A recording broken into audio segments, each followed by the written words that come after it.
Madden world, what it be like? It's your boy Fo. Xbox 720 is the game of tag on the PS4, and yo, this is that double triple Madden. Oh jeez, and we are back, and bro, I know it's been a minute since I've been on that Madden for y'all, man, bro. I've been like everybody else on that 2K, but we're gonna jump back on that Madden 18. So let's go ahead button up a few things. Last time, I left y'all with on offense the New Orleans Saints playbook, single back tight slots. We had went over deep post. I thought that was the main play.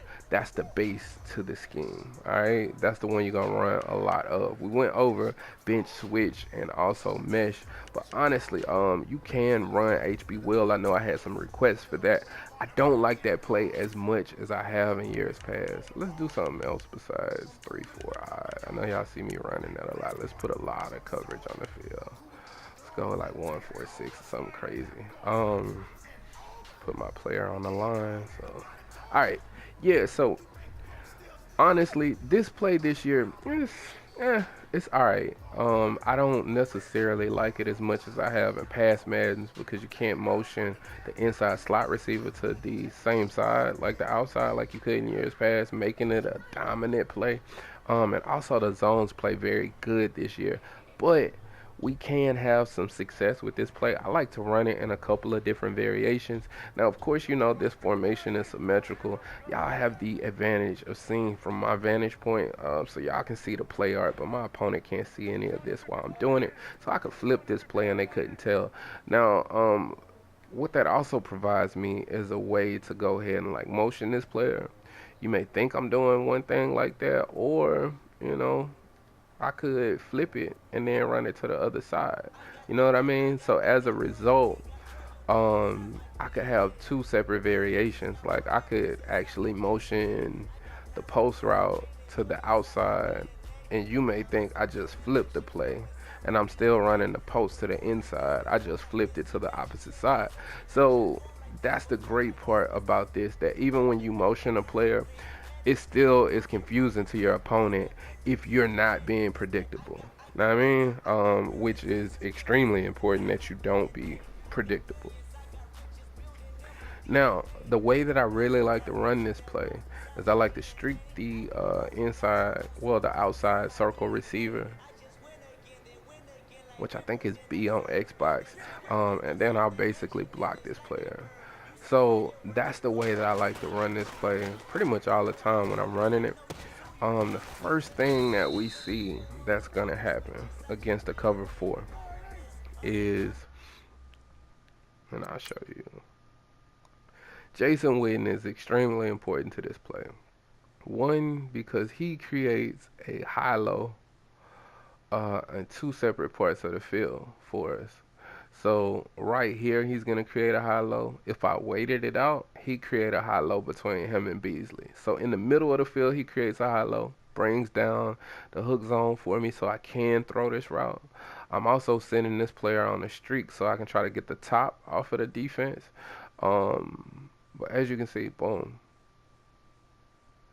if I bring him over, he's gonna be in a high low with him and Beasley. So that's the reason why I like to run this play. I'll sprinkle it in every now and then when I'm seeing my opponent run a ton of cover four or a ton of cover three. It's just really easy to kind of try to take advantage of those types of zones.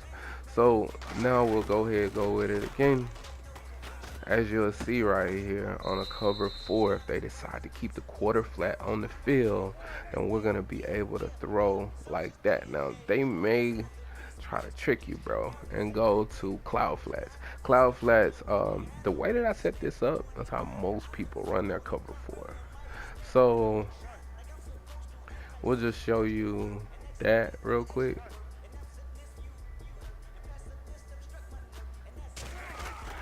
And it's simple. I could throw right here if I wanted. I could have waited if I wanted. There's a lot of things I could have did, to be honest. But I could just hit that player, and then I could also still be throwing the ball up top to Dez. It's not gonna make a difference.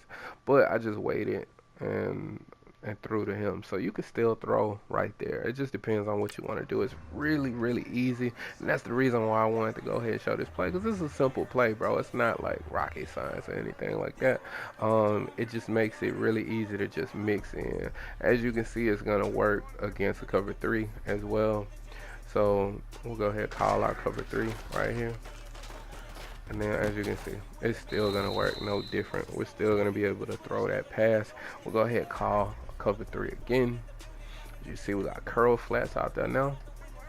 So different type of zone. And most blitzes are gonna kind of operate with curl flats or seam flats or something to that effect. So that's the reason why it's really good that we can block a running back. And then also,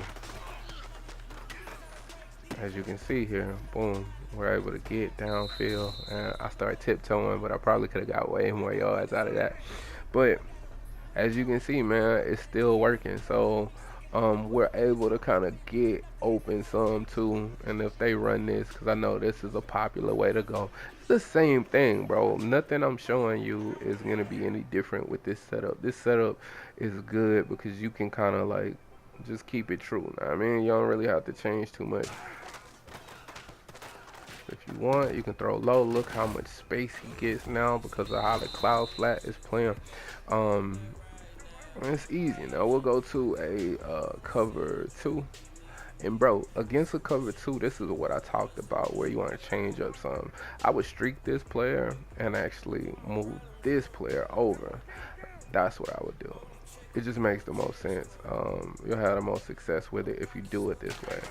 Now we'll go ahead and snap the ball. As you can see, we're able to boom. And bro, he's just definitely slow down. That should have been a touchdown, but man, bro, this dude was crazy slow. Did y'all see that? That's bad. As you can see, that should have been a touchdown. I just got ran down, dog.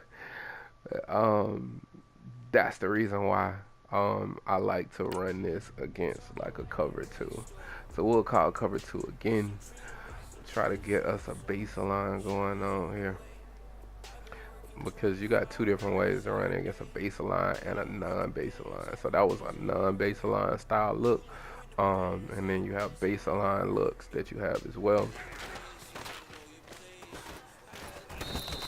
As we got killed right there. Now, if you notice that they start to put some pressure on you and you can't get, I'm gonna show you what to do.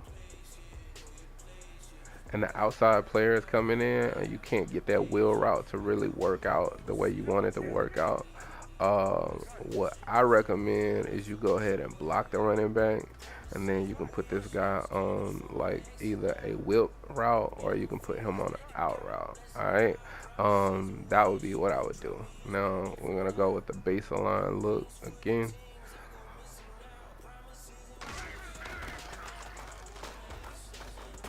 As you can see, boom, we're able to go ahead and attack right there. So the deep blue is just not gonna do anything. The outside light blue in the cover 2 is just not gonna get deep enough for this particular play. That player is not going where he needs to be. You could actually bomb up the seam here on this player. Bro, it's, you just read it. If the inside player gets loose, then throw to the inside. And you actually, if you got a fast enough player, he's gonna beat this player so bad you can still throw a precision pass to the inside and make him go get it about right there, and he'll still win over this player. And then you see this outside play. Sometimes he won't even make that tackle and you'll one play touchdown it. So that would be the way that I would do it. And if you running this and flipping it back and forth, like say I flip it like this now and then I run it to this side, now the post is going to the inside.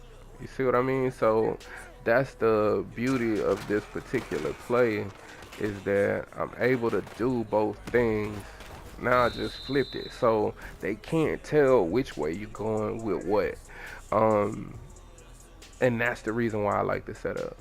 Now, like I said, you can do some other things with this if you want it, but I would just keep it simple, run it like that. Start to mix in some of your other stuff, your running plays, because your dive is really good against a lot of different formations.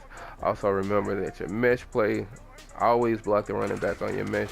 But your mesh play is really good. Everybody gets up high when you do it like that, and you can run that. And those are all plays that are already into the game, that are already there for you. So anyway, that's what I think about HB Will. Comment below if you want to see any other variations because I do have more. But I think this is just something good for you to mix in, and you don't want to know too many variations of one play, especially when you're not going to run it as much as you're going to run some of the other plays within the scheme. So like, comment, and subscribe. Hit that notification bell as well so you can know when we post. And as always, respect the OGs. Peace.